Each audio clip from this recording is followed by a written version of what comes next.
Today. Welcome to D18 Tonight. We are hot off the primary elections, and tonight we begin the next round of our election coverage, talking with the candidates who made it through to the general elections. Republican Jose Ace and Agustin and Clynt Ridgell, congratulations to you both, and thank you for joining us. Thank you. Well, this round of D18 is much different. Still taking questions from our Facebook viewers. It will also be down and dirty. That's right, so feel free to just jump in, either of you, and feel free to say what you want about the topics and the questions that we bring up. Okay, so I'll start things off. So first off, with all the problems, and we know there are many, they're serious, what makes you think you have the ability, experience, and know-how to help? And ultimately, why did you run for senator? All right. I can take that one. Well, I've been covering the news for many years. As you know, I worked in the media, including here at this very station here, as a matter of fact. And I think over the years of working in the news, I got to learn a lot about the different issues that the island faces. And in fact, that's a big reason why I decided to run. I got tired of reporting the same bad news over and over again, the same bad news. And I decided it was time that I step forward and do my best to offer solutions to make some good news for the island of Guam. And so I believe I do have a lot of solutions. I believe I understand the issues very well, because I covered them for so many years in the media, and over those years I developed a lot of ideas and solutions that I believe I can offer to help make Guam a better place. Yeah, this job really does add on to our experience and qualifications, so to speak. All right, so Jose. Yeah, after serving 30 years in the Marine Corps, coming back and serving almost 8 years in this government in management capacities, I think I have enough experience. Well, I know I have enough experience to really push forward to be part of the solution of many of the issues that's plaguing our island. Of course, I am the current director or administrator for the Guam Veterans Affairs Office, but also I am very exposed to many of the ongoing problems, issues that we do face on Guam. So basically, again, I'm running because I want to be part of the solution. I have many ideas that I want to implement, and if I do make it in, I look forward to working with the 14 other senators as a team and with the executive office to move forward and correct many of the shortfalls that we've been facing for many years. Yeah, and so speaking of those problems that the island faces, what do you guys feel is the #1 problem facing the territory, and what is your plan to do something about it if elected? I think the #1 issue is the finances of the government right now. Of course, it resulted in increasing taxes. There's this government shortfall. There's a $2 billion long-term debt that has been built up over the years. It's been growing. I think when I was first a young reporter or journalist, it was only around $1 billion. It's doubled since then. The budget keeps going up. The budget keeps increasing. I think about 10 years ago, the budget was somewhere around $500 million or somewhere around there. It's now we're at nearly $1 billion budget. So I think we need to make some realistic cuts. Look at areas in the government where we can cut government waste, not people, government waste and wasteful spending. And various areas that I think there's wasteful spending throughout the government. So it's just a matter of taking a real thorough look at the budget and making the proper cuts that are necessary. Well, we need money to operate. And the reason why agencies and departments exist is to provide service to the public. It makes sense to some extent, cutting. But I could tell you that the service will then suffer.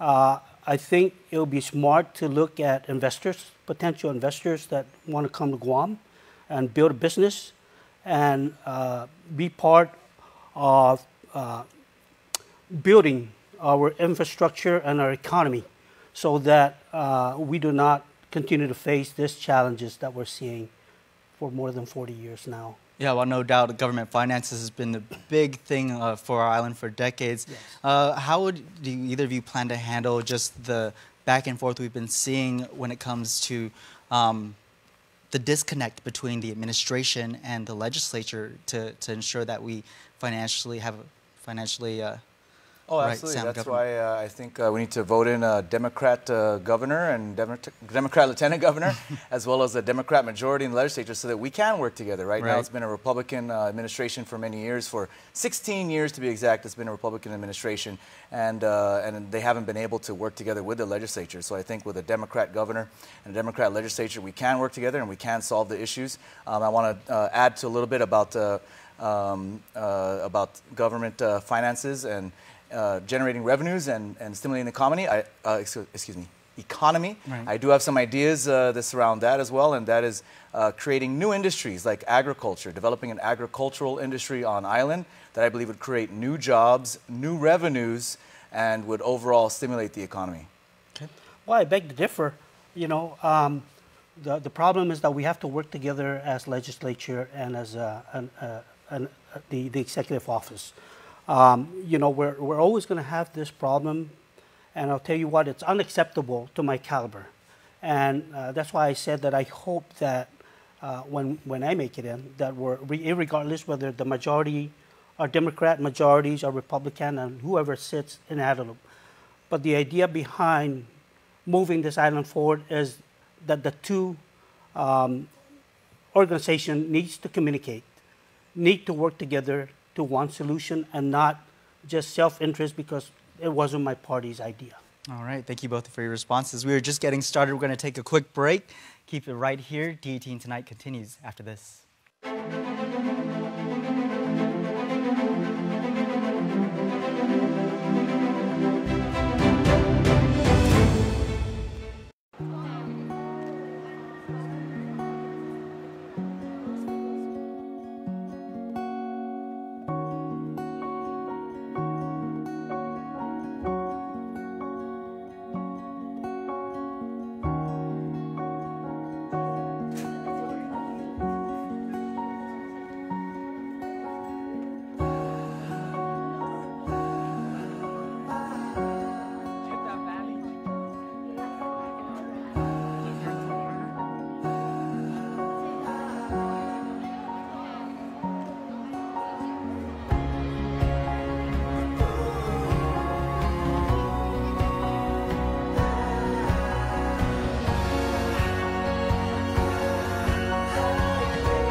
Smiling is a natural response to joy, happiness, and excitement.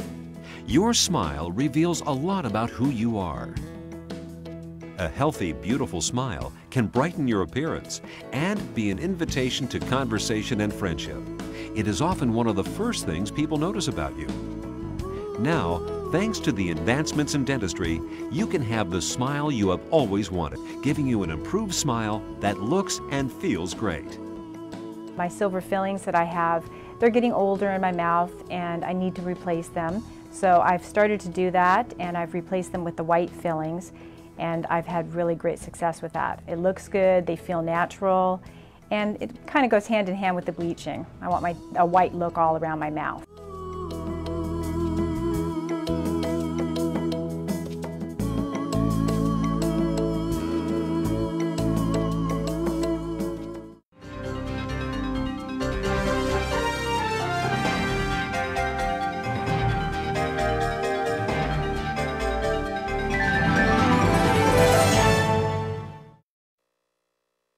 Welcome back to D18 Tonight. We're taking your questions on Facebook Live. With us in studio, your senatorial candidates, Jose and Agustin and Clynt Ridgell. Again, thank you for joining us tonight. Of course, thank you for having us. All right, so this next round, we're going to get straight to it. The first round, Clynt, you had mentioned you were in support of recreational marijuana. Can you explain your position a bit further? And then for Jose, share with us your position on the topic. Okay.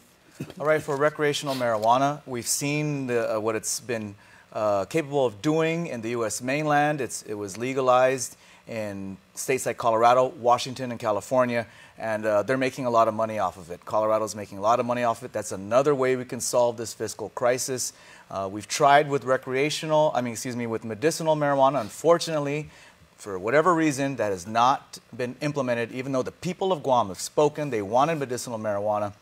So I say, let's just cut to the chase. Let's go for recreational marijuana. It'll generate more revenues, create new jobs, and an entire industry for the island of Guam. In addition, it will improve tourism on Guam as well. There's numbers coming out of Colorado and other states showing that they are seeing large increases in their tourism industry specifically because they've legalized adult use cannabis. And you don't think that it might drive up crime in any way?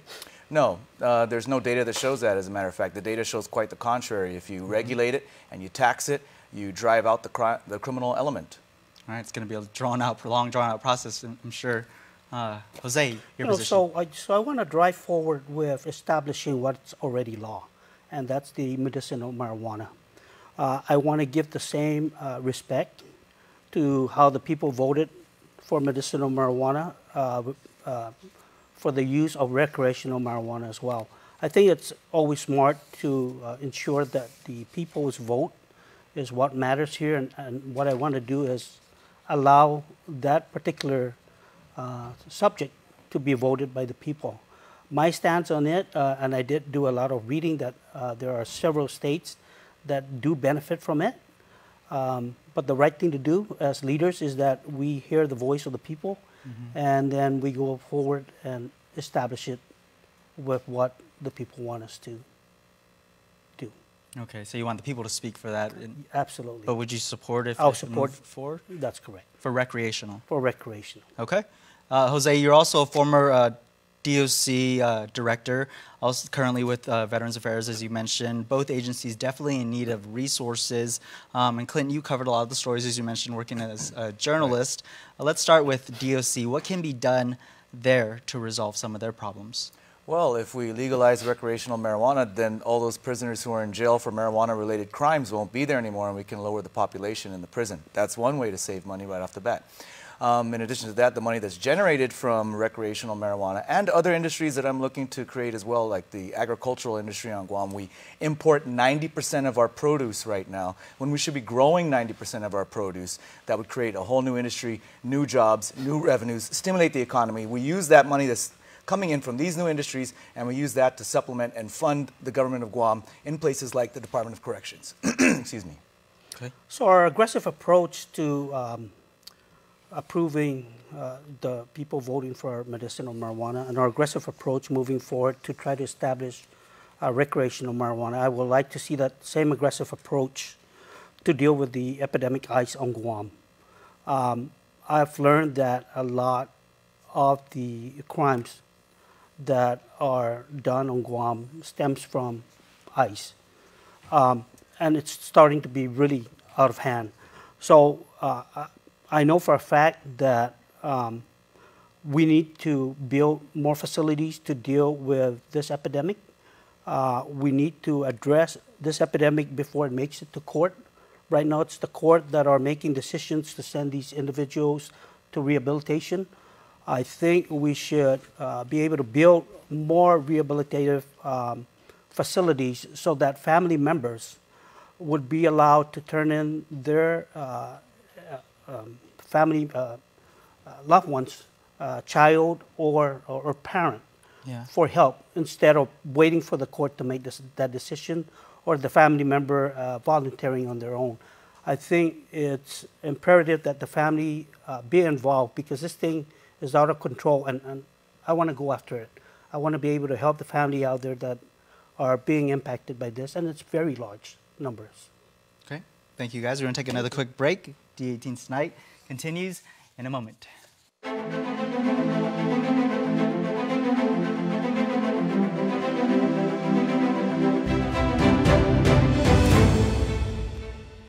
Win adventure in the iTeeny Explore Your World Million Mile Giveaway. Every week from July 16 to November 2nd, we're giving away 60,000 United Mileage Plus miles to iTeeny postpaid and prepaid subscribers. Imagine where you could go. Go on a weekend getaway to the Philippines. Enjoy fresh sushi in Japan. Itadakimasu. Sip a latte at a cafe in Paris. Or use your miles for shopping and other rewards. It's your world. Explore it. It's tough to top an original, so we added to the sides instead. It's the Cheesy Gordita Crunch you know and love, now completely new. The limited edition Double Cheesy Gordita Crunch box, only at Taco Bell. We're celebrating our 135th anniversary today, both in the outlying regions on which we hub and also here in Guam itself. It means so much to our team here in Guam. It means a lot to us in the Matson management team, because what it says is we're here to stay. It's a real physical manifestation of our commitment to this region. It's so important that we hire locally, we develop talent locally, we train locally. What's been a wonderful addition to our approach there is that many of the people who started off in Guam have gone off into significant leadership roles elsewhere in the company. This is our headquarters here in Guam in Micronesia. And when we talk about putting down our roots, it's not just doing business, it's about everything we do with our friends, our customers, and our employees. I believe that nobody can replicate what we do, and that's why we have such a great team and such a great service and why we're successful. This is our home, this is our life, and we're happy to make a difference in everyone else's life. GU Self-Storage, conveniently located near the Harmon McDonald's. We offer affordable rates, online payments, and auto bill pay for your convenience. Plus gate access daily from 6 a.m. to 9 p.m. Call us today at 648-7867 for more information. Welcome back. Let's jump right into our next round of questions. And this one, a comment coming in on our Facebook stream from Marie Rojas. She writes, passing laws to bring in more revenue is useless if revenue tax does a poor job at collections. Absolutely, that's right. But the job of collections for revenue tax really falls under the executive branch. It's an executive issue. The executive branch has to ensure that the Department of Revenue Tax is collecting on all the taxes. Now, the only way legislators can come in really is by providing any sources of revenue or other things that they might need a revenue tax to hire more people, or perhaps to get better better software in place. I understand they do have issues with software revenue tax, so that's something that we should look at streamlining and getting the processes more efficient that way, by using more digital means, online means of filing taxes and things of that nature that do need to be improved and streamlined over the Department of Revenue and Taxation. In addition, whatever senator has oversight of the Department of Revenue and Taxation, that's really the only way that senators can really control what happens at revenue tax. Ultimately, it falls under the executive branch or the governor to ensure the revenue tax is collecting the revenues that are out there. Okay.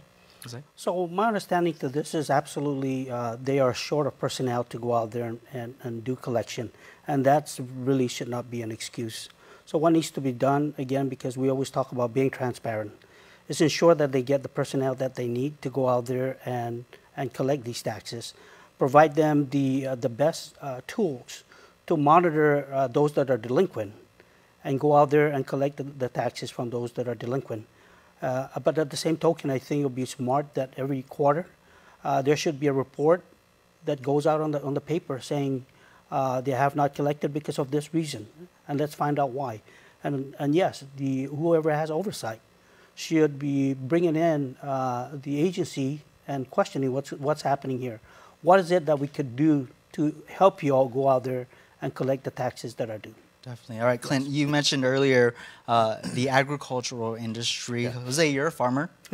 Oh, wow. So during our listening tour, we stopped at the Dededo Farmers Market, and they're not happy. It's no surprise there. So they say the government isn't helping them. What are the problems they are facing, and what can you guys do if elected? I spoke to Mr. Wustik, who's famous for his corn up in Jigo. I actually spoke to him at the farmer's market when I was walking around one day and asked him what's one of the issues that would help him out. What he told me was that he pays way too much money for water. And I understand in certain jurisdictions in the U.S., they do have programs there where they make water extremely affordable, and in certain areas even free for farmers who are producing agriculture. So that's something we can definitely look at. How do we make it more affordable for them? Perhaps we give them some sort of break on the water rates that they're using. I know there is some sort of break now, but maybe we need to give a bigger discount, or just make it free altogether if you can prove that you're an avid farmer, that you're a legitimate farmer, excuse me. And then you would qualify. We'd have to figure some sort of qualification mechanism for that. But I'm sure there's other ways we can also qualify them for some better tax breaks and other incentives that I know are available, but I believe we can improve those programs so that we can help our farmers generate real produce and create a new industry on Guam and start growing 90% of our produce instead of importing 90% of our produce. Okay. Jose? Yeah, so you know, there's still a handful of farmers out there that are hardcore farmers. But I tell you, they are potential young farmers also that could be good farmers. And one way to do this is really entice them, the importance of growing our own crops, island sustainability. And so one way to support that is we need to up the manpower. We need to support the farmers themselves, but we need to up the manpower at the Department of Agriculture. Okay. That is the agency that should be able to go out there and assist these farmers with many of the challenges that they face. Either the water rate is too high, there's bugs, there's rhino beetles, there's snakes eating their chicken eggs and whatnot. But like many of the agencies, they need the money. Absolutely, yeah, very good point. But that's one particular skill that can actually grow to become part of the solution that we're having problem within our economy, is that we grow our own industry of vegetables, livestock, and we sell it within our community instead of depending on import. Now, what would happen if there was a huge earthquake in the States and it stops all the shipment? Yeah. Okay, so we got to think of that. But I could tell you this, that there are a lot of very potential farmers out there that are striving and want to do good. We just need to support them.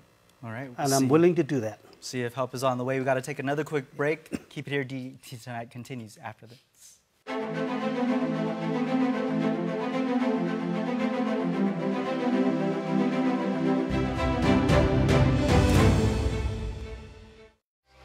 It's tough to top an original, so we added to the sides instead. It's the cheesy gordita crunch you know and love, now completely new. The limited edition double cheesy gordita crunch box, only at Taco Bell. Guam's auto appearance specialist, Elegant Reflections, has been providing the automotive industry with professional detailing and car care products at its highest quality, from complete detailing, full interior detailing, exterior detailing, headlamp restoration, hand washing, seat and carpet shampoo, engine degreasing, undercarriage cleaning, paint sealant, fabric protection, paint oxidation removal, and so much more. Visit us at our new location. Call 646-5555 for an appointment. Elegant Reflections, Guam's auto appearance specialist, over 20 years of experience. Summer is here, and at Cars Plus and Mighty, that means big savings during our summer clearance event. Right now, save up to $8,000 on select 2018 Ram 1500 SLT Crew Cab, or save $3,250 on a 2018 Chrysler Pacifica, voted Family Car of the Year. 1.99 APR financing is available for qualified buyers. Plus, buy today and receive a Cars Plus value card, where you get 21 cents off per gallon at all Shell stations. Don't miss our summer clearance event, going on now at Cars Plus and Mighty. Cars Plus, driven by you. Welcome back to D18 Tonight. Let's get straight to the next questions with our senatorial candidates, Clynt Ridgell, Jose and Agustin. All right, so flooding. That was a major problem that our island saw with that downpour we had in the last week, and we thought that, hey, this is something we usually don't prepare for unless we see a typhoon, but a lot of people, especially down south, affected. What could we do to prevent just the destruction we saw? Well, you know, we need to get the Army Corps of Engineers involved. We need to get the Department of Public Works. We need to get our lawmakers out there. We need to get our executive branch out there and do a walk of our island. It rains a lot here on Guam, and I'll tell you, when it floods, the water that goes out to the ocean becomes a wasted water. I think there's a way that we could funnel that water, especially down in the south. And it disturbs me because when it rains, there's no water because the water pipe, you know, is broken. But I think if we bring in, like I mentioned earlier, interested stakeholders, potential stakeholders that have good experience and vision of building a huge water container down in the south, so instead of these water flooding our streets, let's contain it and make it water usable for the residents to use. Now, if there's excessive water, we'll filter it, and again put it to good use, but don't let it run down into the land and landslide and whatnot. But it goes out into the ocean, and I've never seen this before. But I'm starting to see it where that dirt water goes out to the ocean, and you know what it does, right? It kills the coral and the living fish and whatnot.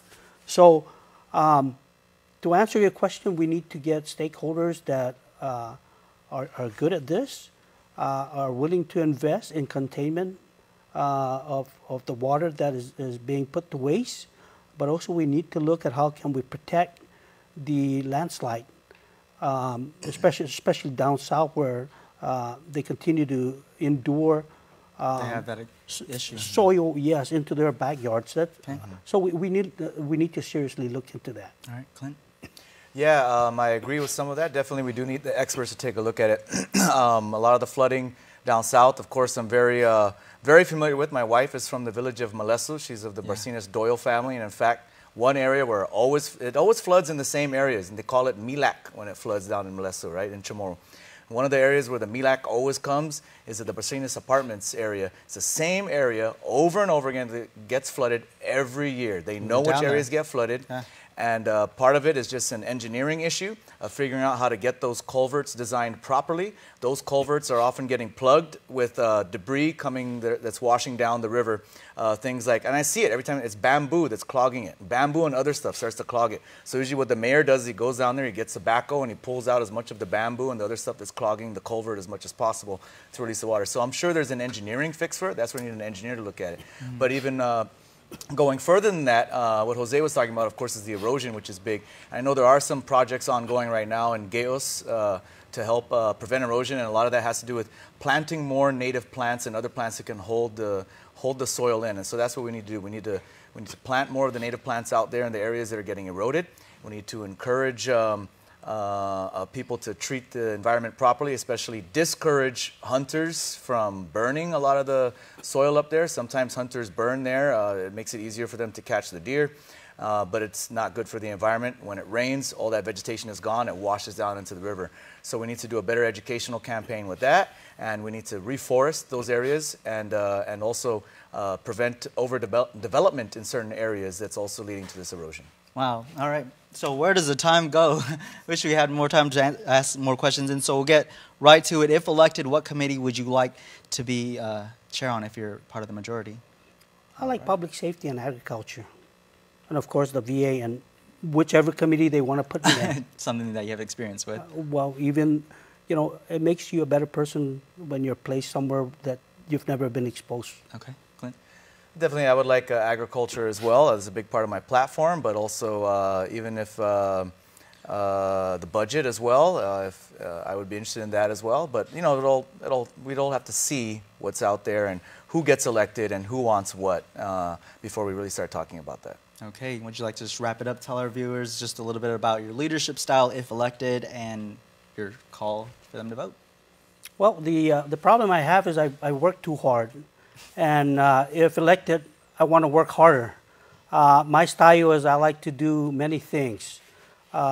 Everything that I could do to help people, help those that are in need of help. So, you know, I look forward to serving you. And if I get that opportunity, I think you will not be disappointed. So please vote for me. Thank you.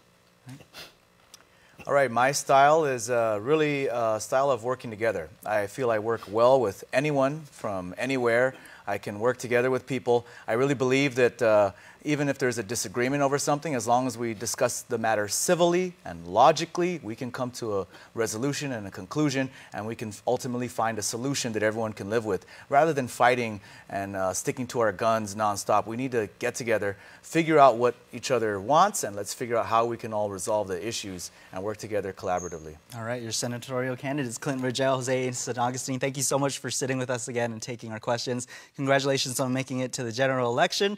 We'll see how the voters turn out, how things turn out with the voters. Thank you. All right, thanks. Well, keep it tuned to KUM News Facebook live stream for the after party. Thanks for joining us for D18 Tonight. We'll see you later. Furniture provided by Furniture Kathy Style. Men's wardrobe by Royal Bix.